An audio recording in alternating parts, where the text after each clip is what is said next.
జనాభా లెక్కలతో పాటే కులగణన కేంద్ర కేబినెట్ సంచలన నిర్ణయం.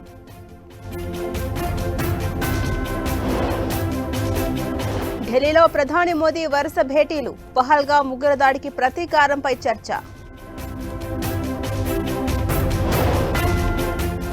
పాక్ను వెంటాడుతున్న యుద్ధ భయాలు, భారత ప్రతిదాడులపై దాయాది అప్రమత్తం. రష్యా విక్టరీ డే వేడుకలకు ప్రధాని మోదీ దూరం, పాకిస్తాన్తో ఉద్రిక్తల నేపథ్యంలో నిర్ణయం. తెలంగాణ ఇచ్చినందుకు కాంగ్రెస్ వెల్లడైందా? ప్రభుత్వంపై కేసీఆర్ విషం చిమ్ముతున్నారన్న సీఎం రేవంత్. తెలంగాణ 10th ఫలితాల్లో 98.2% ఉత్తీర్ణత విడుదల చేసిన సీఎం రేవంత్ రెడ్డి.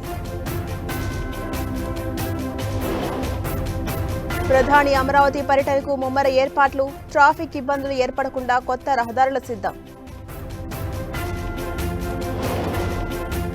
బెంగాల్లో పూరి తరహా జగన్నాథుడి ఆలయం అక్షయ తృతీయ సందర్భంగా ప్రారంభించిన మమత. ఇస్కాన్ మాజీ నాయకుడు చిన్మయ్ దాస్ కు ఊరట, బెయిల్ మంజూరు చేసిన బంగ్లా కోర్టు.